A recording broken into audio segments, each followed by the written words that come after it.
Hi, welcome to my YouTube channel Avani institute. मेरा नाम है अंशु मिश्रा और मेरी ओर से आप लोगों को good morning, good afternoon, good evening.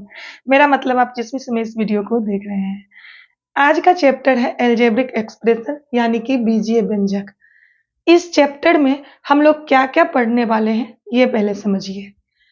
इस चैप्टर में हम चैप्टर ऑफ मीनिंग यानी कि बीजीय व्यंजक जो है, इसका मीनिंग समझेंगे। टाइप्स ऑफ एक्सप्रेशन, एक्सप्रेशन का मतलब होता है व्यंजक। व्यंजक के कितने प्रकार हैं, वो समझेंगे। Adding and subtracting algebraic expression यानी कि बीजीय, अलजेब्रिक मीन्स बीजीय और एक्सप्रेशन मीन्स व्यंजक। तो बीजीय व्यंजक का जोड़ और घटाव हम कैसे करते हैं, उसे समझेंगे। तो हम बारी बारी से करते हैं। पहले चैप्टर ऑफ मीनिंग यानी क्या, इस चैप्टर का मीनिंग क्या है, इस चैप्टर में क्या क्या आता है। व्यंजक को समझने के लिए हमें उससे पहले क्या क्या समझना होगा, ये हम समझ लेते हैं। इस बीजीय व्यंजक को अच्छे ढंग से समझने के लिए आपको चर, अचर और पद को पहचानना जरूरी है। सबसे पहले हम चर यानी वेरिएबल के बारे में चर्चा करते हैं। आप लोग जानते होंगे, क्लास 8 के स्टूडेंट जो भी हो इस वीडियो को देख रहे होंगे, वो इस चैप्टर से पहले linear equation in one variable वाले चैप्टर को पढ़ चुके होंगे। उसमें आप लोग चर और अचर की जानकारी आप लोग को हो गई होगी। जिन बच्चों को चर के बारे में, अचर के बारे में, पद के बारे में जानकारी नहीं, कोई दिक्कत नहीं है, अभी समझ लीजिए। चर उसे कहते हैं जिसका क्वेश्चन में, समझिए मेरी बात को, चर उसे कहते हैं जिसका क्वेश्चन में मान चेंज होते रहता है, जिसका क्वेश्चन में मान चेंज होते रहता है, या वो अननोन रहता है, या उसके बारे में हमें जानकारी नहीं रहती है। हर एक क्वेश्चन में चर का मान चेंज होते रहता है, बदलते रहता है। कहने का मतलब वैसे स्थान पर इस वेरिएबल को रखेंगे जिसकी जानकारी हमें नहीं होती है, जो अननोन रहता है, यानी कि जिसके बारे में हमें कोई जानकारी नहीं है, उसे हम चर कहते हैं। उसे चर को हम एक्स, वाई, जेड या कोई भी अल्फाबेट से हम डिनोट करते हैं। डिनोट करने का मतलब, जैसे मेरा नाम अंशु, तो ए से डिनोट करेंगे। उसी तरह चर को हम किस नाम से डिनोट करते हैं, एक्स, वाई, जेड कुछ भी लिखते हैं। यानी कहने का मतलब जिसका मान चेंज होते रहता है उसे हम चर कहते हैं। अचर का मतलब जो जिसका मान स्थिर रहता है, जो चेंज नहीं होता है, उसे अचर कहते हैं। चर और अचर को आप समझ रहे होंगे। अचर किसी भी क्वेश्चन में जो भी संख्या आता है, यानी संख्या जैसे कि 5, 9, 10, वो संख्या पॉजिटिव ही नहीं, निगेटिव भी हो सकता है। निगेटिव का मतलब कोई इंटीजर जैसे कि -2, -5, वो कोई परिमेय संख्या भी हो सकता है। 5/2, 1/3, ऐसा भी हो सकता है। ये सब क्या है, अचर राशि है। यानी ये 5 भी रहेगा, 9 जो है वो 9 ही रहेगा, 10 जो है हम 10 के आधार पर क्वेश्चन को सॉल्व करेंगे। कहीं -2 रहेगा तो -2 लिख के क्वेश्चन सॉल्व करेंगे। लेकिन चर राशि में ऐसा नहीं होता है। चर राशि में हमें क्वेश्चन सॉल्व होने के बाद उसका मान पता चलता है, लेकिन अचर राशि में क्वेश्चन में ही उसका मान पता चलता है। जैसे आप कोई भी क्वेश्चन आपके सामने दिया हुआ रहेगा, तो अचर राशि जो रहेगा वो रहेगा, और चर राशि जो रहेगा उसके बदले में, उस मान के बदले में, उस कांस्टेंट के बदले में ये एक्स, वाई, जेड दिया हुआ रहेगा, और उसी का मान हमें ज्ञात करना होता है। तो वैसे राशि को, यानी इसको हम कहने लगते हैं, इस एक्स, वाई, जेड को हम क्या कहने लगते हैं, चर कहने लगते हैं। और उस चर को इंग्लिश में हम वेरिएबल कहते हैं। ठीक है। अचर राशि भी आप समझ लिए होंगे, जिसका मान स्थिर रहता है, यानी दी गई संख्या अचर राशि है जो कभी चेंज नहीं होगा। क्वेश्चन में 5 है तो 5 ही रहेगा, 100 है तो 100 रहेगा, -2 है तो -2 ही क्वेश्चन में रहेगा। और क्वेश्चन को सॉल्व हम कैसे करेंगे, -2 लिख के ही सॉल्व करेंगे। हमें ये पता होगा, क्वेश्चन में ही पता होगा कि मान लो कि कोई क्वेश्चन रहे कि चीनी का मूल्य 10 रुपया है, तो 10 रुपया हमें पता है कि चीनी का मूल्य 10 रुपया है। लेकिन अगर चर राशि की बात किया जाए तो उसमें क्या रहेगा, चीनी का जो मूल्य है हमें पता नहीं है, तो वही मूल्य पता करना होगा। तो उसके बदले में हम क्या दे देंगे, वेरिएबल दे देंगे, उसके बदले में एक्स, वाई, जेड। तो आप लोग समझ रहे होंगे कि चर राशि का प्रयोग हम कहाँ करते हैं, अननोन क्वांटिटी को जानने के लिए, यानी जो डिजिट हमें पता नहीं है, जिस राशि को हम नहीं जानते हैं, उसके लिए हम ये इंग्लिश अल्फाबेट यानी कि ये अल्फाबेट लेटर XYZ ABCD, कुछ भी जरूरी नहीं है कि XYZ ही आप लिखिएगा, कोई भी लेटर आप यूज कर सकते हैं। किस लिए? ये अननोन क्वांटिटी को जानने के लिए। यहाँ तक क्लियर होगा। चर और अचर राशि की जानकारी हम पहले के वीडियो में दे चुके थे, फिर भी अभी आपको जानकारी हो गई होगी। अब हम समझते हैं टर्म्स। टर्म्स को कैसे हम जानेंगे? टर्म्स में चर राशि होते हैं, अचर राशि होते हैं। जरूरी नहीं है कि दो टर्म्स चर और अचर दोनों मिलके ही बनेंगे, नहीं।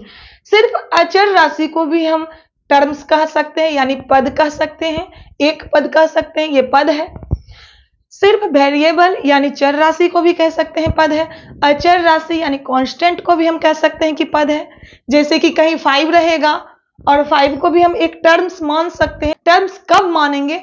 वो एक्सप्रेशन पर डिपेंड करता है। एक्सप्रेशन को हम देख के पता कर सकते हैं कि इस एक्सप्रेशन में, एक्सप्रेशन कहने का मतलब व्यंजक में कितने टर्म्स यानी कितने पद हैं। ठीक है, हम एक्सप्रेशन को जब तक नहीं देखेंगे तब तक नहीं बता सकते हैं कि इसमें कितने पद हैं।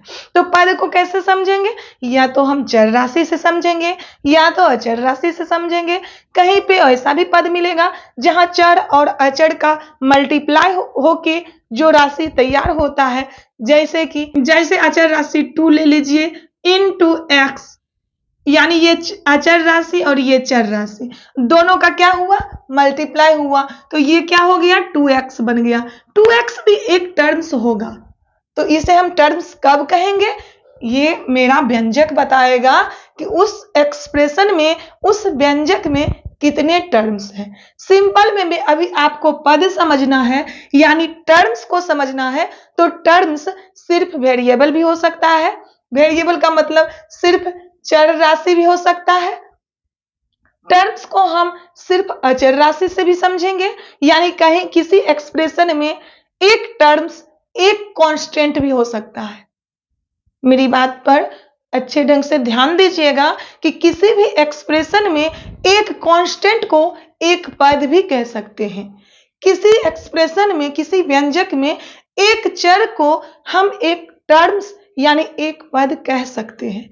किसी एक्सप्रेशन में 2x यानी कॉम्बिनेशन, कहने का मतलब कि चर और अचर राशि, किसी भी एक्सप्रेशन में चर राशि और अचर राशि के मल्टीप्लिकेशन फॉर्म को भी हम क्या कह सकते हैं? टर्म्स कह सकते हैं। तो सिंपल में आप समझिए, टर्म्स यानी कोई, यानी चर राशि होगा या तो कोई अचर राशि होगा या तो ये चर और अचर राशि का मल्टीप्लिकेशन होगा, ठीक है, या सिर्फ चर राशि का क्या होगा? चर राशि इंटू चर राशि। चर राशि इंटू चर राशि को समझे आप? जैसे कि चर राशि तो हम कहते हैं जिसको हम XYZ से डिनोट करते हैं। XYZ चर राशि नहीं होता है, सिर्फ हम उसे समझने के लिए उस संख्या के बदले, जिसका मान हमें पता नहीं है, उस संख्या के बदले XYZ को लिखते हैं। और इसको ये नहीं समझिएगा कि कहीं XYZ है तो वो XYZ ही चर है, नहीं। चर राशि के बदले में हम XYZ को देते हैं। तो अभी हम क्या बोल रहे थे? या तो किसी टर्म्स में ये चर राशि का क्या होगा? मल्टीप्लिकेशन होगा, यानी कि जैसे x इंटू एक्स मिलके क्या बनेगा? इसे हम x² भी लिखेंगे, तो ये भी एक टर्म्स हो सकता है। ये भी एक टर्म्स है, इसे भी एक टर्म्स हम कहेंगे। कब? वो एक्सप्रेशन में। अभी आप लोग समझ जाइएगा कि कैसे हम किसी भी एक चर राशि को हम टर्म्स कह सकते हैं। अभी आप समझिएगा व्यंजक को देख के कि कैसे हम अचर राशि को भी एक टर्म्स कह सकते हैं और कैसे हम चर राशि इंटू चर राशि को भी एक टर्म्स कह सकते हैं और कैसे हम चर राशि इंटू अचर राशि को एक टर्म्स कह सकते हैं। अभी आपका क्लियर हो जाएगा। कब? जब हम बीजीय व्यंजक यानी एक्सप्रेशन को समझेंगे तब आपको अभी क्लियर होने वाला है। तो टर्म्स आप लोग समझ रहे हैं। टर्म्स का कुछ एग्जाम्पल हम लिख देते हैं। या तो वो होगा चर राशि या मान लीजिए x हो सकता है, ये भी एक टर्म्स होगा। मान लीजिए कि -1, ये भी एक टर्म्स हो सकता है। एक्सप्रेशन में, व्यंजक में इसे भी एक टर्म्स कह सकते हैं। या तो 2x, यानी 2x का मतलब इसमें इस टर्म्स में, इस 2x जो टर्म्स हम लिखे, इसमें चर और अचर दोनों क्या हो रहा है, मल्टीप्लाई हो रहा है। तो ये दो टर्म्स नहीं हुआ, ये एक टर्म्स है। या तो कहीं एक्स स्क्वायर अगर मिले तो वो भी एक टर्म्स ही कहलाएगा। अभी आपका इस टर्म्स को इतना तक तो आप समझ लिए हैं, लेकिन इसको और अच्छे से अभी एक्सप्रेशन देख के आप समझ जाइएगा। एक्सप्रेशन किसे कहते हैं? टर्म्स के कलेक्शन को। मेरी बात पे ध्यान दीजिएगा। टर्म्स यानी कि पद के समूह को, कलेक्शन को क्या कहेंगे? हम एल्जेब्रिक एक्सप्रेशन कहेंगे, यानी उसे हम बीजीय व्यंजक कहेंगे। जब दो पद का आपस में जोड़ और घटाव होता है तो उससे उस पूरे को क्या कहेंगे? एक्सप्रेशन कहेंगे। और उसमें अगर ये चर राशि मिला हुआ रहेगा तो उसे हम अलजेब्रिक एक्सप्रेशन कहेंगे। समझ रहे होंगे? एल्जेब्रिक एक्सप्रेशन किसे कहेंगे? जब दो टर्म्स ही नहीं, 3 टर्म्स भी हो सकते हैं, सभी टर्म्स का आपस में प्लस या माइनस के रिलेशन में रहेगा, यानी आपस में उन सबका कलेक्शन होगा, यानी कि जोड़ घटाव के रूप में रहेगा, तो उसे हम क्या कहेंगे? एक्सप्रेशन कहेंगे। और उस एक्सप्रेशन में अगर ये चर राशि भी मिला हुआ रहेगा तो उसे हम क्या कहेंगे? उसे हम बीजीय, यानी उसमें अलजेब्रिक नाम लगा देंगे, यानी वो बीजीय व्यंजक से बीजीय व्यंजक बन जाएगा। ठीक है? एग्जाम्पल से समझते हैं। हम अभी क्या बोले कि टर्म्स के कॉम्बिनेशन, यानी दो टर्म्स आपस में जब जोड़ घटाव हो रहा होगा, आपस में 2 टर्म्स, 3 टर्म्स, 4 टर्म्स जब आपस में क्या होगा? रिलेशन, यानी जोड़ घटाव में रहेगा, तो उसे हम अलजेब्रिक एक्सप्रेशन कहेंगे, यानी बीजीय व्यंजक कहेंगे। कैसे? मान लिया जाए कि हम एक टर्म्स ले लिए 2x, क्या बोले? आपस में वो जोड़ या घटाव हो रहा होगा। मान लीजिए कि हम यहाँ जोड़ का साइन दे दिए, ये जोड़ जुटेगा कौन किसमें? एक और टर्म्स के साथ। तो मान लीजिए x के साथ, ये भी एक टर्म्स होगा, प्लस अभी हम बोले एक कांस्टेंट भी एक टर्म्स हो सकता है। कोई कांस्टेंट आप इसमें से ले लीजिए, मान लीजिए कि -2 ही नहीं, कोई भी टर्म्स, कोई भी संख्या हो सकता है, -5, -50, -19, कुछ भी हो सकता है। तो ये क्या है? ये भी एक टर्म्स है। ये आपस में क्या हो रहा है? ये आपस में जुट रहा है, यानी इसमें इस 2 टर्म्स को हमें जोड़ना है। तो ये पूरे को हम क्या कहेंगे? इस पूरे को क्या कहेंगे? इस तीनों को हम अगर एक साथ अगर कोई आपसे पूछे कि बताओ, ये तो एक टर्म्स है, ये तो एक टर्म्स है, ये तो एक टर्म्स है, और इस तीनों को हम क्या कहेंगे? तो इस तीनों को हम क्या कहेंगे? एल्जेब्रिक एक्सप्रेशन, यानी बीजीय व्यंजक कहेंगे। हमें लग रहा है कि आप लोग इस चैप्टर को अच्छे ढंग से समझ रहे होंगे। ठीक है? तो इसे हम एल्जेब्रिक एक्सप्रेशन कहेंगे, इसी को हम बीजीय व्यंजक कहते हैं। व्यंजक को आप पहचान सकते हैं। अगर कहीं आपको 2x मिले और उसमें 2x में अगर कुछ भी जोड़ घटाव का चिन्ह ना रहे तो उसे आप क्या कहिएगा? पूछेगा कोई, ये 2x क्या है? आप कह सकते हैं ये एक पद है। अगर आपसे कोई सिर्फ x के बारे में पूछे, क्या है? आप कह सकते हैं ये एक चर राशि भी है, और इसे अगर हम व्यंजक में ये x मिलता है तो उसे हम उसका पद भी नाम दे सकते हैं। यानी इस x को हम सिर्फ वेरिएबल ही नहीं, हम इसे टर्म्स भी कह सकते हैं। समझ रहे हैं? अगर आपको कोई पूछे कि ये -2 क्या है, तो आप पूरे कॉन्फिडेंस के साथ आप कह सकते हैं, पहले तो ये एक कांस्टेंट राशि है, यानी पहले तो ये एक अचर राशि है। दूसरा, अगर ये व्यंजक में मिले, यानी किसी एक्सप्रेशन में मिले, तो उसे हम टर्म्स भी कह सकते हैं। ये -2 अपने आप में एक पद भी है, ये x अपने आप में एक पद भी है, ये 2x अपने आप में ये 2 पद नहीं है। ये नहीं सोचिएगा कि ये -2 जैसे इसमें 2 भी है, यानी कि अचर राशि और चर राशि भी है, नहीं नहीं, ये अचर और चर मिलके एक हो गया है, यानी 2 इंटू एक्स मिलके ये 2x बन गया। यानी यहां तो ये 2 था लेकिन यहां ये 1 हो गया, इसलिए हम इसे एक पद कहेंगे। समझ रहे होंगे? यहां तक हमें विश्वास है कि आपका क्लियर होगा। हमें विश्वास है कि अभी तक आप लोग चर राशि, अचर राशि, पद और बीजीय व्यंजक को बहुत अच्छी तरह से समझ रहे होंगे। ठीक है, आगे हम देखते हैं। अब हमें समझना है टाइप्स ऑफ एक्सप्रेशन, यानी कि व्यंजक के कितने प्रकार होते हैं। व्यंजक के प्रकार आप लोग देखिएगा, आगे के क्वेश्चन में किसी क्वेश्चन में सिर्फ एक पद मिलेगा, एक पद वाला व्यंजक मिलेगा, उसे हम एक पदीय व्यंजक यानी कि मोनोमियल कहेंगे, उसको इंग्लिश में मोनोमियल कहते हैं। द्विपदीय को हम इंग्लिश में बायोनोमियल कहते हैं, और त्रिपदीय यानी जिसमें 3 पद मिलके जो व्यंजक बना हो उसे ट्राइनोमियल कहेंगे, यानी त्रिपदीय व्यंजक। अब समझिए कि एक पद अभी हम आपको बताए थे ना कि ये 2x 3x स्क्वायर 5x कुछ भी हो सकता है। तो ये क्या है? ये सब एक पदीय व्यंजक है, एक पदीय, इसे मोनोमियल कहेंगे। इसमें सिर्फ एक पद है। ये 2x चर और अचर राशि तो दिख रहा है, बट ये 2 नहीं है, एक है, एक पदीय व्यंजक है। अब द्विपदीय को कैसे समझेंगे? देखिए, इस 2x में प्लस का साइन लगा के इसमें एक पद और जुड़ेगा। कहने का मतलब द्विपदीय व्यंजक कब कहेंगे? जब एक पद में दूसरा पद जोड़ या घटाव के रूप में रहेगा। जैसे इसमें 2x में हम 2 को जोड़ते हैं, तो ये व्यंजक को क्या कहेंगे? ऐसे व्यंजक को जिसमें 2 पद मिले, यहां एक पद 2x और एक पद 2। इस 2 के बदले में कोई भी कांस्टेंट राशि हो सकता है, यानी कोई भी संख्या हो सकता है, वह -2 भी हो सकता है, वो भी अपना एक पद होगा। तो इसमें इस व्यंजक में हम देख रहे हैं कि 2 पद मिल रहा है हमें, तो ये व्यंजक कौन सा हुआ? द्विपदीय व्यंजक हुआ। जिस व्यंजक में हमें 3 पद मिले, जैसे 3x 4, माइनस भी हो सकता है, जरूरी नहीं है कि सिर्फ प्लस में ही रहेगा, यहाँ माइनस का साइन भी हो सकता है।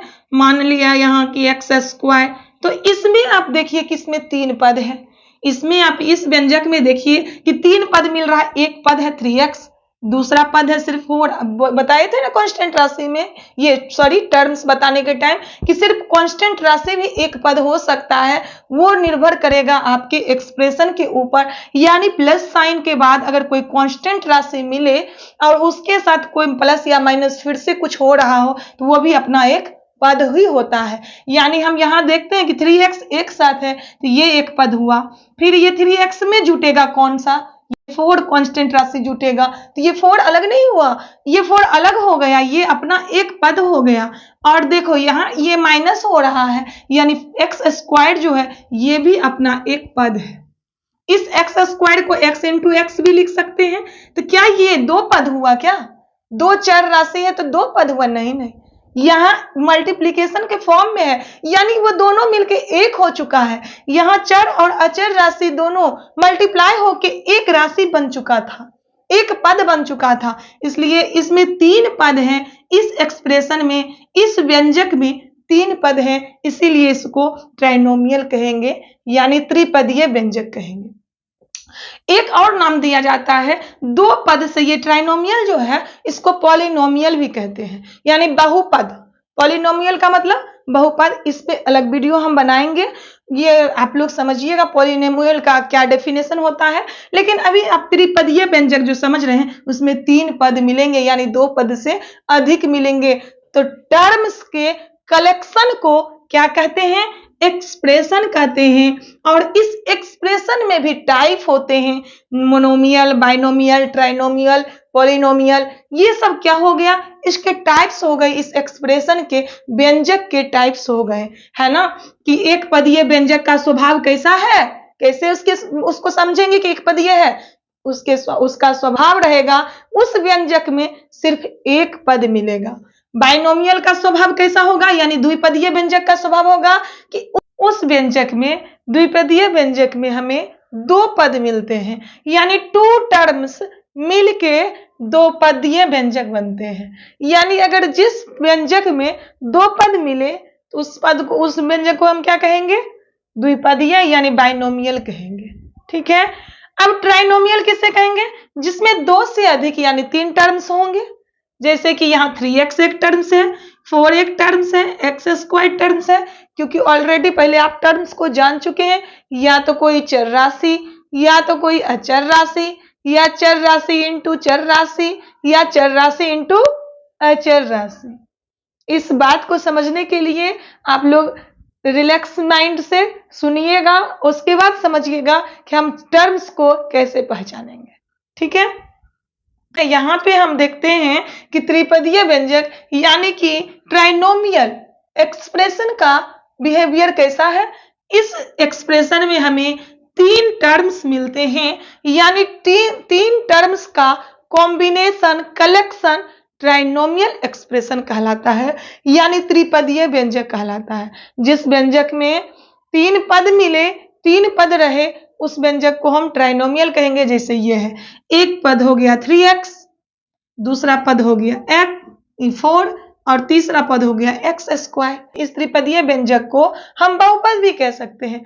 सिर्फ उसमें ये उसका डेफिनेशन, पॉलिनोमियल का डेफिनेशन ये है कि उसका पावर जो होता है ना, वो पावर होल नंबर होना चाहिए, यानी पूर्ण संख्या होना चाहिए। जैसे इसमें 3x जो है, इस टर्म्स में इसका पावर कितना है? 1 है। तो 1 पावर, कुछ भी पावर नहीं है तो 1 है। अगर 1 है तो वो क्या हो गया? वो होल नंबर है। इसे हम क्या कहेंगे? इसे हम पॉलिनोमियल भी कहेंगे। तो पॉलिनोमियल पर एक अलग वीडियो हम बनाएंगे, तो आप अच्छे ढंग से पॉलिनोमियल और ट्राइनोमियल में डिफरेंस समझिएगा। बट अभी आप ये समझिए कि 2 टर्म से ज्यादा वाले को हम क्या कहते हैं? जिस एक्सप्रेशन में 3 टर्म्स हो उसे हम ट्राइनोमियल कहेंगे, यानी जिस व्यंजक में 3 पद मिले उसे हम त्रिपदीय कहेंगे, जिसमें 2 पद मिले उसे द्विपदीय कहेंगे, जिसमें 1 पद ही मौजूद हो उसे हम एकपदीय कहेंगे। तो आप लोग मोनोमियल, बाइनोमियल और ट्राइनोमियल को अच्छी तरह से समझ गए होंगे। कहने का मतलब एक्सप्रेशन यानी व्यंजक के प्रकार को भी आप लोग समझ रहे होंगे कि एक्सप्रेशन के कितने प्रकार होते हैं, व्यंजक के कितने प्रकार हैं। अब तीसरा पॉइंट क्या था? तीसरा पॉइंट था कि हम एक्सप्रेशन का जोड़ और घटाव सीखेंगे। क्या सीखेंगे? Adding and subtracting. अब हमें सीखना है बीजीय व्यंजक को जोड़ने के लिए। तो हम बीजीय व्यंजक, पहले हम व्यंजक ले लेते हैं, 2 व्यंजक लेते हैं। क्या ये व्यंजक है? एक्सप्रेशन है? तो आप लोग देखिए, ये दो पद लिए हैं, 2 व्यंजक लिए हैं। क्या ये एक्सप्रेशन है? बिल्कुल है। यहां देखिए, इसका फैक्टर, इसका गुणनखंड हम कैसे करेंगे? 3x कैसे बना? तो 3 को x के साथ मल्टीप्लाई किए और फिर y के साथ मल्टीप्लाई किए। यहाँ x इंटू वाई यानी इक्वल टू एक्स वाई, और यहाँ 3 इंटू एक्स इंटू वाई यानी 3x वाई। इसी तरह ना ये 3xy बना होगा, मल्टीप्लाई होके 3 के साथ x मल्टीप्लाई हुआ, x और 3x जब आया तो फिर y मल्टीप्लाई हुआ, यानी 3 के साथ ये x और y दोनों मल्टीप्लाई हुआ है, तब 3xy बना। ये दोनों टर्म्स, ये व्यंजक है, बिल्कुल है। अब इसको हमें अगर क्वेश्चन में रहे कि आप इसे हमें जोड़ के बताइए, तो आपको जोड़ने के लिए क्या क्या समझना जरूरी है, ये आप पहले समझिए। जब हम व्यंजक को जोड़ते हैं या घटाते हैं तो हमें इस बात का ध्यान रखना होता है कि दोनों व्यंजक जो हो आपस में सजातीय हो, यानी कि लाइक टर्म्स हो। ये दोनों टर्म्स क्या हो? लाइक टर्म्स हो। और लाइक टर्म्स कब कहेंगे, यानी सजातीय या संपदीय व्यंजक कब कहेंगे? जब दोनों व्यंजक का वेरिएबल जो है बराबर होगा। बराबर का मतलब अगर इसमें एक्स वाई है तो इस भी व्यंजक में दूसरा जिसके साथ हम जोड़ेंगे उसमें भी एक्स वाई ही रहना चाहिए। अगर वाई स्क्वायर भी आ जाएगा ना तो वो लाइक टर्म्स नहीं होगा, यानी ये दोनों बराबर नहीं होगा। इसमें आपको अंक वाला जो ये कांस्टेंट है उस पर ध्यान नहीं देना है, यानी कि अचर राशि पे ध्यान नहीं देना है, ध्यान किस पे देना है, चर राशि पे। ये चर जो है बराबर होना चाहिए, यानी इसमें x तो इसमें भी x, इसमें y तो इसमें भी y, किसमें, जिसको हम जोड़ेंगे, यानी दोनों लाइक टर्म्स हो। क्या ये लाइक टर्म्स है? बिल्कुल है, क्योंकि अंक पे तो ध्यान देना नहीं है, हमें ध्यान देना है चर राशि पे, और चर राशि इसमें भी x, इसमें भी x, इसमें भी y और इसमें भी y। इसका मतलब ये लाइक टर्म्स है और इसको हम जोड़ सकते हैं। अब लाइक टर्म्स कौन नहीं है, कैसे देखिएगा, देखिए इस 3x में स्क्वायर अगर लग जाए और यहाँ एक्स वाई रहता तो ये लाइक टर्म्स नहीं होता, या फिर यहाँ मान लीजिए 3x स्क्वायर है और यहाँ 3x भी रहेगा तो ये लाइक टर्म्स नहीं होगा। क्यों? क्योंकि इसमें x स्क्वायर में है, x स्क्वायर का मतलब x into x, x into x यानी 2x है, और यहाँ पर क्या है, x, सिर्फ x है, तो इसलिए ये सजातीय नहीं होगा, इसको हम सजातीय या संपदीय नहीं कहेंगे, इसे हम क्या कहेंगे, ये लाइक टर्म्स नहीं होगा। यानी कि जब लाइक टर्म्स नहीं होगा तो उसे हम नहीं जोड़ सकते, ठीक है। जब भी बीजीय व्यंजक को यानी व्यंजक को हम 2 व्यंजक को जोड़ते हैं या 3 व्यंजक को जोड़ते हैं तो हमें लाइक टर्म्स वाले में ही जोड़ना होगा, यानी 3xy है तो xy जिसमें रहेगा उसी में हम जोड़ेंगे, यहाँ स्क्वायर रहेगा तो उसमें नहीं जोड़ सकते हैं, सिर्फ x भी रहेगा कोई किसी टर्म्स में उसे भी हम नहीं जोड़ सकते हैं। वेरिएबल दोनों में जितने भी वेरिएबल होंगे सब क्या होना चाहिए, बराबर होना चाहिए। तब अभी क्वेश्चन सॉल्व करेंगे, आप लोग का जो होगा डाउट वो क्लियर होते जाएगा, जैसे जैसे हम क्वेश्चन सॉल्व करेंगे आप लोग का डाउट क्लियर होगा। तो लाइक टर्म्स कहेंगे वेरिएबल जब बराबर होगा दोनों में, हम दोनों टर्म्स में जब वेरिएबल जो रहेगा वो बराबर होगा, जैसे इसमें एक्स वाई है तो एक्स वाई रहेगा, तब इस हम जोड़ेंगे। जोड़ने और घटाने का नियम एक ही होता है, यानी व्यंजक को जोड़ने और घटाने का नियम बराबर होता है। तो 3xy है, अब कहिएगा अंक इसमें कुछ नहीं है, अंक अगर कुछ नहीं है तो यहाँ 1 होता है, अंक अगर व्यंजक में अगर अंक कुछ भी नहीं है, जैसे इसमें हम देख रहे हैं 3 है तो यहाँ पर ये कुछ नहीं है तो 1 होगा। कैसे, इसको हम कैसे जोड़ेंगे, 3xy और xy है, यानी हम समझ रहे हैं कि सिर्फ एक x है, सिर्फ एक x है, तो यहाँ 3 और 1 क्या होगा, 4xy इसका आंसर। या इस तरह से भी हम जोड़ सकते हैं 3xy, अगर आपको समझ में नहीं आवे तो xy की जगह पर xy, क्योंकि इन दोनों को जोड़ना था और हम क्या बोले, जिस व्यंजक में कुछ नहीं अंक में रहेगा यानी कांस्टेंट राशि कुछ भी नहीं रहेगा तो वहां 1 होता ही है, तो ये 1 3 1 क्या हो गया, 4xy। यही इन दोनों व्यंजक को जोड़ने पर हमें 4xy प्राप्त होता है। एक और एग्जांपल ले लीजिए, माना कि यहाँ 3x और xy को हम जोड़ सकते हैं क्या, 3x और xy को हम जोड़ सकते हैं, नहीं जोड़ सकते। क्यों? क्योंकि यहाँ पे 3x है और यहाँ पे ये जो वेरिएबल इस व्यंजक में इस टर्म्स में जो x इसमें क्या है, xy है, इसलिए ये दोनों का ये लाइक टर्म्स नहीं हुआ। अगर लाइक टर्म्स नहीं है इसे हम नहीं जोड़ सकते हैं, नहीं जोड़ सकते हैं। अगर इसमें इस y को हटा दे तब क्या इसे जोड़ सकते हैं, बिल्कुल जोड़ सकते हैं। 3x साधारण जिन बच्चों को नहीं आता है यानी जिनको व्यंजक का जोड़ नहीं आता है तो इसको उसके उन बच्चों के लिए यहाँ 1x, यानी ये सिर्फ x नहीं है, यहाँ जो आप x देख रहे हैं इस व्यंजक में तो यहाँ सिर्फ x नहीं है, ये 1x है तो यहाँ 4x होगा। ये सब छोटी छोटी बातें हैं, ये सब तो आपको ऑलरेडी समझ में आना चाहिए। अब देखिए इस जोड़ने का कंडीशन हो गया और घटाने का कंडीशन कैसे होता है, घटाते हैं हम कैसे, तो मान लीजिए ये 3x है, इसमें x को घटाना है, 3x में x को घटाना है, कैसे घटाएंगे, 3x किस में है, इस पे नहीं ध्यान देना, जिसको घटाना होगा ना उस पे ध्यान दीजिएगा। यानी 3x में हमें किसको घटाना है, x को घटाना है, तो x देखते हैं, x के आगे वो माइनस प्लस कुछ भी लगा हुआ नहीं है, अगर कोई साइन नहीं रहता है तो साइन प्लस का होता है। अगर कोई साइन नहीं रहता है तो इसमें हम देख रहे हैं कि ये प्लस में है, और ये प्लस में जब x है, प्लस में जब x के पहले कुछ नहीं तो 1 लगाएंगे, ठीक है।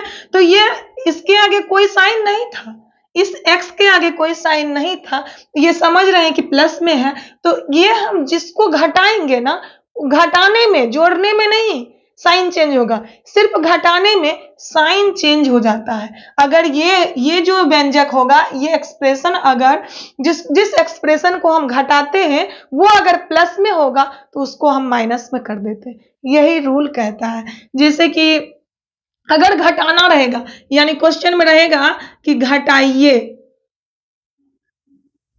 इन दो व्यंजक को आप घटाइए, तब क्या करिएगा, घटाइए का साइन तो ऐसे भी होता है, मान लीजिए ये ऐसे हो गया, ठीक है, और ये जो व्यंजक है जिसको हम घटा रहे हैं वो ऑलरेडी किस पोजीशन में है, कोई साइन नहीं है, जिसका मतलब प्लस में है। तो ये क्या हो जाएगा, हम अभी क्या बोले, नीचे वाले को जिसको घटा रहे हैं उसका साइन चेंज कर दीजिए, उसका साइन चेंज कर दीजिए, ठीक है। तो यहाँ ये प्लस में इस माइनस को हम हटा देते, ये माइनस कहां से आया, ये माइनस आया जो घटाने का है, यानी दो व्यंजक को घटाइए, क्वेश्चन जो कर रहा वो साइन दे रहा। मान लीजिए कि 5 और 6 को आपको हम बोले कि 5 6 को घटाइए, तो आप क्या करिएगा, बीच में माइनस का साइन लगाइएगा ना। इसी तरह यहाँ तो ऑलरेडी घटाने का काम बोल रहा है, साइन तो माइनस का है ही, हमें किस साइन पर ध्यान देना है कि यानी जो व्यंजक दिया हुआ रहेगा ना, जिस व्यंजक को हमें घटाना होगा उसमें कौन सा साइन होगा, उस साइन को हम चेंज करेंगे। तो हम इस व्यंजक में देखते हैं कोई साइन नहीं है, यानी कि प्लस का साइन है, और जब प्लस का साइन को हम क्या करेंगे, अभी बोले हैं चेंज कर दीजिए, तो यहाँ माइनस का साइन हो जाएगा, ठीक है। यहाँ ऑलरेडी आपको समझने के लिए 3x में कोई साइन है, ऊपर वाली संख्या पर नहीं ध्यान देना है, जिस संख्या में घटाना रहेगा उस पे उसका साइन चेंज नहीं होगा, जिसको घटाना होगा उसका साइन चेंज होगा। तो ये ऑलरेडी प्लस में है, ये माइनस में हो गया, कैसे माइनस में आया, तो इसमें प्लस में था तो यहाँ हम माइनस में कर दिए। तो अब क्या करेंगे, x को अभी छोड़ दीजिए, यहाँ इस पहले हम इस कांस्टेंट को हम क्या करते हैं, घटा लेते हैं, यानी अंक को पहले हम घटाते हैं। तो ये प्लस साइन है, प्लस का समझने के लिए सिर्फ साइन दे देते हैं, प्लस और माइनस का साइन मिलके क्या हो जाएगा, माइनस हो जाएगा, प्लस माइनस का साइन मिलके क्या हो जाएगा, माइनस हो जाएगा। यानी हम घटाएंगे, 3 में 1 को घटाते हैं तो 2x आएगा। किस पोजीशन में आएगा 2x, किस पोजीशन में 2x आएगा, तो बड़ी संख्या है प्लस में, तो ये साइन आएगा प्लस में। अगर यहाँ साइन लगाएंगे तो अच्छा, नहीं लगाएंगे वो भी बहुत अच्छा, क्योंकि जब संख्या प्लस में होता है तो उसमें कोई साइन नहीं होता। जैसे 3x में देखिए कोई साइन नहीं था, यहाँ x में भी कोई साइन नहीं था, लेकिन हमें लगाना पड़ा, क्यों, क्योंकि घटाने में, बीजीय व्यंजक को घटाने में साइन को चेंज करना पड़ता है, साइन को चेंज करना पड़ता है, जोड़ में ऐसा नहीं होता है, बट ऑलरेडी हम घटाने में ऐसा करते हैं। माना कि अब थोड़ा सा एक बात और ध्यान दीजिए, यहां हम देख लिए कि ठीक है 3x में माइनस x को घटाना होता, तो 3x में माइनस x को क्या करना होता, घटाना होता, तब क्या करते, देखिए 3x ऊपर में लिखिएगा, ठीक है, ये समझने के लिए ऐसे हम कर रहे हैं ताकि आप लोग को घटाने के लिए बेहतरीन ढंग से आ जाए, ठीक है। तो ये 3x में हमें माइनस x को घटाना है, क्या करना, घटाना तो ऑलरेडी है ही, घटाना तो है ही, जब हमें घटाने के लिए क्वेश्चन कह रहा है घटाना है ही, लेकिन किसको, माइनस x को, अगर इसके पहले कोई अंक नहीं है तो 1 है, यानी 1x को, तो माइनस 1x को घटाना है, तो कैसे घटाएंगे, हम अभी बोले जिसको घटाएंगे उसका साइन चेंज कर देंगे, यानी ये है माइनस में तो ये हो जाएगा प्लस में, किस में हो जाएगा, प्लस में। कैसे हुआ, क्योंकि पहले ये माइनस में था, साइन इसका हम चेंज किए हैं, क्यों किए, क्योंकि व्यंजक को घटाने का रूल ही यही कहता है, ठीक है। तो इसको हम प्लस में किए, ये 3x जो है ऑलरेडी प्लस में है, ये 3x ऑलरेडी प्लस में है, और जब हम इसको घटा रहे हैं तो इसका साइन चेंज करके प्लस में किए, तो प्लस प्लस इस माइनस को अब हटा दीजिए, यहां जो माइनस था वो चेंज होके प्लस हो गया, तो यहां माइनस को हम हटा दिए, ये प्लस और ये प्लस, तो प्लस इंटू प्लस क्या होता है, plus, plus into plus plus होता है, यानी प्लस को प्लस से मल्टीप्लाई करेंगे तो क्या होगा, इक्वल टू प्लस ही होगा। इसलिए अभी हमें घटाने में भी जोड़ना पड़ेगा, सिर्फ इस माइनस के साइन के चलते हमें जोड़ना पड़ेगा, क्योंकि ये 3x भी प्लस में और ये माइनस जो x था माइनस में था और साइन चेंज करने के बाद ये प्लस में आया और प्लस का साइन मिलके प्लस बनता है। तो हम इसको क्या करेंगे, जोड़ेंगे, 3 1 क्या होगा 4 और ये x जो है ये x और ये x होगा, ठीक है, 4x हो गया। और साइन किसका लगाते हैं, साइन लगाते हैं किसका, बड़ी संख्या का साइन लगता है, तो बड़ी संख्या प्लस में है यानी 4x होगा। तो यहां आप देख रहे हैं कि घटाने में साइन को, घटाने में क्या होता है, साइन को हमें चेंज करना पड़ता है। अब इस एग्जाम्पल को तो आप समझ गए हैं, एक और एग्जाम्पल हम ले लेते हैं, 7x एक व्यंजक हो गया, अब माइनस 8x। देखिए तो ये लाइक टर्म्स है क्या, बिल्कुल है, क्योंकि हमें वेरिएबल को तो ही देखना है, इसमें भी x इसमें भी x। अगर यहाँ इसमें इस व्यंजक में इस एक्सप्रेशन में अगर y रहता तो ये लाइक टर्म्स नहीं होता, यानी ये सजातीय नहीं होता। सजातीय लाइक टर्म्स यानी उसे हम सजातीय भी कहते हैं, समपदीय भी कहते हैं, ठीक है। सजातीय और समपदीय अगर आपके बुक में रहे तो आप लोग समझ जाइए कि लाइक टर्म्स ही है। अगर सजातीय उसे लाइक टर्म्स कहेंगे, अगर हम लाइक टर्म्स का यूज कर रहे हैं तो आप लोग समझ जाइएगा लाइक टर्म्स क्या हुआ, ठीक है। 7x और 8x माइनस 8x को क्या करना है, जोड़ना है। कैसे जोड़ेंगे, ये प्लस में 7 जो है हम इस दोनों में देखते हैं कि ये है प्लस में, 7 प्लस में और ये माइनस में, तो 7 और प्लस और माइनस मिलके माइनस होता है, प्लस माइनस माइनस, तो 8 में हम 7 घटाएंगे तो 1, ठीक है। और x वेरिएबल x जो है उसको हम x ही लिखेंगे और साइन किसका लगाएंगे, बड़ी संख्या का, बड़ी संख्या है माइनस में, तो माइनस 1x इसका आंसर आया, माइनस 1x। किसका, इन दोनों व्यंजक को अगर हम जोड़ते हैं तो इसका आंसर आया माइनस 1x। कहां से आया, तो ये 7 प्लस में रहता है, कोई किसी संख्या के आगे कुछ भी नहीं तो समझ जाइएगा कि वो प्लस में है। अच्छे ढंग से समझने के लिए देखिए 7x को ऊपर लिखिए, ठीक है, ये प्लस में है, और यहां देखिए माइनस 8x और इसको जोड़ना है तो x ही हुआ, और ये प्लस माइनस माइनस, तो ये 8 में 7 घटेगा तो 1, साइन किसका लगेगा, माइनस का, तो माइनस 1x, ठीक है, इसका आंसर आया। जोड़ने के लिए तो आप लोग समझ गए होंगे कि हम जोड़ते व्यंजक का जोड़ कैसे बनाते हैं, तो और घटाने के लिए भी एक एग्जाम्पल पहले हम समझा चुके हैं, एक और एग्जाम्पल देख लीजिए, ठीक है। 5x में 3x को घटाना है, किसको ध्यान देना है, कांस्टेंट राशि को नहीं ध्यान देना है, इस टर्म्स में अंक वाला जो संख्या है उस पर ध्यान नहीं देना है, हमें ध्यान देना है कौन, बीजीय व्यंजक को, यानी कि चर राशि पर ध्यान देना। चर राशि दोनों में इक्वल है, घटाने में भी और जोड़ने में भी क्या होना चाहिए, दोनों टर्म्स लाइक टर्म्स होना चाहिए, उस व्यंजक में हमें क्या मिलना चाहिए, लाइक टर्म्स, तो दोनों लाइक टर्म्स है, यानी इसमें भी x इसमें भी x, अलग नहीं है, सजातीय है, इसको हम क्या कर सकते हैं, घटाना है ना, घटा सकते हैं। 5x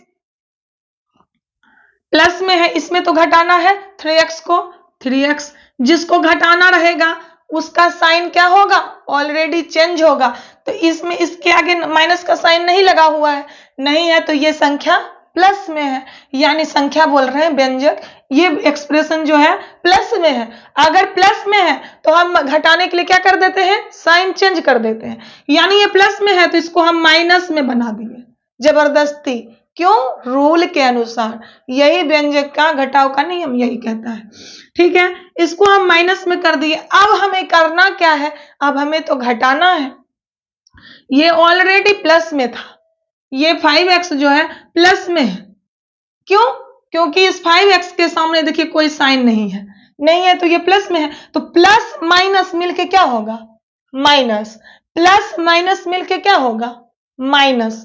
तो माइनस जब हुआ तो घटाएंगे, 5 में हम 3 को घटाते हैं, यानी 5 में हम 3 को घटाएंगे तो 2x x x ही होगा, ठीक। और यहां साइन किसका लगेगा प्लस का साइन, यानी 5 बड़ा है तो बड़े में क्या है कोई साइन नहीं है, इसमें भी हम कोई साइन नहीं लगाते, समझ जाएंगे जब कोई साइन नहीं लगाएंगे तो समझ जाएंगे कि प्लस में है, ठीक है। घटाने के लिए अब दूसरा एग्जांपल एक और ले लीजिए, इसी में अगर हमें माइनस लगा हुआ रहता, यानी 5x में हमें -3x को घटाना होता तो कोई दिक्कत नहीं है, 5x को ऐसे लिखेंगे, ठीक है, ये प्लस में तो ऑलरेडी है, और घटाना किसको है -3x को, ठीक है। अब -3x से हम क्या बोले घटाने के लिए ऑलरेडी साइन चेंज होगा, यहां माइनस में क्वेश्चन में ध्यान दीजिएगा, क्वेश्चन में -3x है ना, तो यहां हम कर देंगे सॉल्व करने के टाइम प्लस कर देंगे। अब इस माइनस का साइन रह नहीं गया, कोई वैल्यू नहीं रहा, अब प्लस है और ये भी ऊपर वाला भी प्लस, हम नीचे वाला को तो ऑलरेडी यहाँ माइनस में था तो साइन चेंज कर ही दिए हैं, यहाँ माइनस में था साइन चेंज हम कर दिए, क्यों कर दिए क्योंकि हम जानते हैं कि जिस व्यंजक को घटाएंगे ना उस व्यंजक का साइन हम चेंज कर देंगे, अगर वो साइन क्वेश्चन में माइनस में रहेगा तो उसको हम प्लस कर देंगे, अगर साइन क्वेश्चन में प्लस में रहेगा तो उसको हम माइनस कर देंगे। तो क्वेश्चन में यहाँ माइनस में था तो हम यहाँ क्या कर दिए सॉल्व करने के टाइम प्लस में कर दिए, वो जिसमें हम घटाएंगे जिस संख्या से घटाएंगे वो भी प्लस में है, तो प्लस प्लस प्लस होगा, प्लस प्लस प्लस होगा, अगर ये प्लस होगा तो हम क्या करेंगे 5 3 8x किस में होगा प्लस में होगा, ठीक है। तो आप लोग घटाने के लिए देख रहे होंगे, हाँ अब ये कहिएगा कि साइन जबरदस्ती आप चेंज क्यों कर रहे हैं, कह सकते हैं घटाना किसको है, मान लीजिए कि 5 में हमें 3 को घटाना है, सिंपल समझने के लिए देखिए कि हमें 5 में हमें 3 को घटाना है, तो घटाने के लिए यहाँ क्या रहता है साइन लगाते हैं हम माइनस का, जब यहाँ प्लस में था साइन यहाँ पर इस 3 में देखते हैं कि ये साइन कुछ नहीं तो माइनस में है, घटाने के लिए ऑलरेडी माइनस साइन लगता ही है, तो माइनस और माइनस मिलके क्या हो जाता है प्लस हो जाता है, इसलिए हम प्लस का साइन वहां चेंज कर देते हैं, अगर ये प्लस में रहेगा तो प्लस माइनस मिलके क्या होगा माइनस होगा, इसलिए हम प्लस का साइन को माइनस का साइन कर देते हैं, समझ रहे हैं, इसीलिए हम चेंज करते हैं। यानी आप लोग ये इतना तो जानते ही होंगे कि प्लस प्लस प्लस होता है, माइनस प्लस माइनस होता है, प्लस माइनस माइनस होता है, माइनस माइनस प्लस होता है, यानी यहां माइनस था, घटाने का भी साइन होता है, घटाइए जो रहेगा क्वेश्चन तो उसका भी साइन माइनस होगा, और यहां भी क्वेश्चन में भी माइनस है, तो minus into minus equal to क्या होगा प्लस, इसीलिए इसको हम चेंज कर देते हैं घटाने में। अब देखिए एक बात और देखिए, यहां अगर प्लस में कोई साइन नहीं रहेगा तो प्लस, ठीक है, इनटू ये माइनस का साइन कहां से लगेगा, माइनस का साइन लगा, यानी घटाइए जो कह रहा है कि दो व्यंजक को घटाइए तो उसके लिए ये माइनस, तो हम साइन को चेंज कर क्यों करते हैं प्लस माइनस मिलके क्या होता है माइनस, इसीलिए जिसमें प्लस रहता है उसको हम माइनस करते हैं, जिसमें माइनस रहता है उसको हम प्लस करते हैं, समझ रहे होंगे।